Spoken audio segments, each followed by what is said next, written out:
News today at 4. When you're doing it right, bad stuff can still happen. I mean, that happened that quick. A fallen officer's actions justified in Overland Park. First here at 5, we take you through the moments caught on cell phone video of a now fallen officer's split-second decision. It just made me angry that people are still in denial about racism. A racist message spray painted on a black woman's garage. In our first 5 minutes, you'll hear from the homeowner and the neighbors who jumped in to help clean the mess. And student athletes are safer on the field. That's what parents and players are telling officials in Kansas, as school officials try to figure out if fall activities can even go on ahead as planned. Our News at 5 starts now. KCTV 5 News at 5 o'clock starts now. We begin here at 5 with an update in the murder of 4-year-old Legend Talifaro. Just in the last hour, Jackson County prosecutor Jean Peters Baker announced new charges in the case. Everyone working on this case believes that they have found the person who fired into the home where Legend was sleeping back on June 29th. Our Emily Rittman is live now with the very latest on this case. Emily, what have you learned?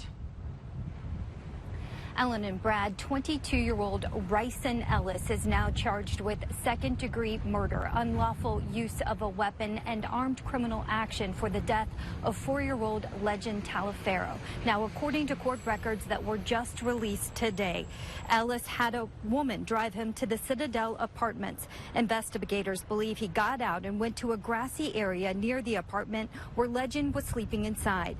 Police say Ellis fired shots through a wooden privacy fence, a glass door, striking the boy as he slept. A woman who was not identified in court records, who was inside the apartment at the time of the shooting, said she had a child with Ellis. She said Ellis had assaulted her a few days before, and her relatives confronted Ellis about that assault. She then received threatening social media messages from Ellis. Police say they were able to track down the vehicle Ellis was in when he went to the apartment complex. It was a rental car that was rented by a woman who told police she had been to the Rendezvous Lounge with Ellis. Then he asked for a ride to the apartment, and then she heard gunshots. Legend's mother spoke at today's announcement. I'm so grateful that we are in the steps to justice. But as a community, we also have to recognize that now it's a young man that was 22 years old, now that he's incarcerated due to an incident. So in reality, this is a lose situation for my family and including his. And she called today a rough day as she spoke with the media not long ago. And now we are told that investigators say Ellis was arrested in Oklahoma and will be brought back here to Jackson County to face the charges. It is unclear right now if anyone else could be charged because this is an ongoing investigation. Reporting live, Emily Rittman, KCTV5 News. Thanks, Emily. Revealing video has just been released showing the moments before a shootout that killed an Overland Park police officer and the man he was questioning. The district attorney released the video today after ruling that Officer Mike Mosier was justified when he shot and killed the man. KCTV5's Betsy Webster is live to walk us through the video. And again, we want to warn you that the video, Betsy, is extremely upsetting to watch. Yeah, it's not visually graphic, but some of the things you hear can be very upsetting. I'll tell you that Officer Mosier was on his way into work here on the day that this happened. He was only about a mile away from the police station when he saw a hit-and-run crash. Now, the driver who caused that hit-and-run crash had broken down nearby, so he radioed in to say he was going to go see what was going on. Now, mind you, he was not in one of the patrol cars. He was in his private car, but he was wearing his full uniform. And though he hadn't put his body camera on yet, he had the foresight to use his cell phone camera to document what happened. Can you go back up to your car for just a minute, okay? No. Why? Because I don't want to. Philip Carney then drops names of police and a former prosecutor, saying he knows them or is related to them. I know how you guys operate. I don't trust you. Officer Mosier radios in to upgrade his call for assistance. He suggested 3 times that Carney get back in his car. What comes next might be hard to watch. He got out of his car and confronted me, refusing to get back in his car. just saying, like, I know how the process works. Yeah, but I need units here, please.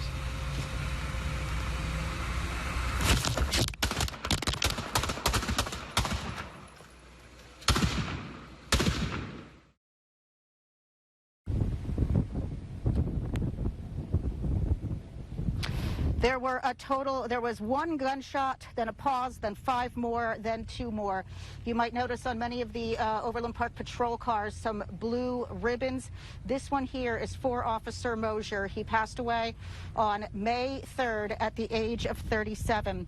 In the final portion of that ruling from the DA, there is a poignant addition to the usual language for a justified shooting. Quote, Overland Park police officer Michael Mosier, in his last act as a law enforcement officer, lawfully used deadly force. Reporting live at Overland Park, Kansas, Betsy Webster, KCTV 5 News. Betsy, thank you. Also new here at 5, we are learning that one person has died in a serious crash in Overland Park. It happened around 2 p.m. on eastbound I-435 near the 69 highway exit. We're working to find out how it happened, but we do know that one person died. You can look for updates on this during our news tonight at 6 and also at 10 o'clock. This morning, a homeowner in the Northland woke up to find racist graffiti on her garage. It happened on 101st Terrace in the Willow Woods neighborhood. In an interview you'll see only on 5, our Casey Jones spoke with the homeowner. You can still see some of the damage left behind here. The homeowner lives here with her 3 children, and she says in her 1 year being in this neighborhood, she hadn't had any problems, but now she's concerned. The paint was hard to read, but for this homeowner, the message was clear. They were attempting to write Black Lives Don't Matter.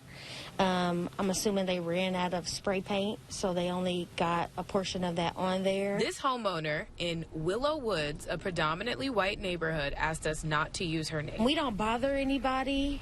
We stick to ourselves, and I work hard to provide a good area for my kids to be in. It just made me angry that people are still in denial about racism and overlooking the fact that there are people out there that still hate people of color. She posted to her neighborhood association's Facebook page asking people to check their cameras and share their videos. She has only received 1 grainy video so far, but neighbors did help clean up the damage.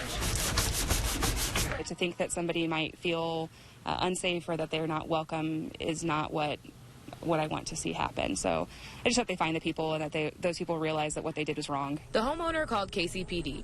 She says when they showed up 2 hours later, an officer made a report for property damage, which police say is consistent with any graffiti case. While we were there, KCPD detectives showed up and canvassed the area. And I felt like they did not address my concerns of this as being a hate crime. A police spokesman told me the department does not have a charge of hate crime.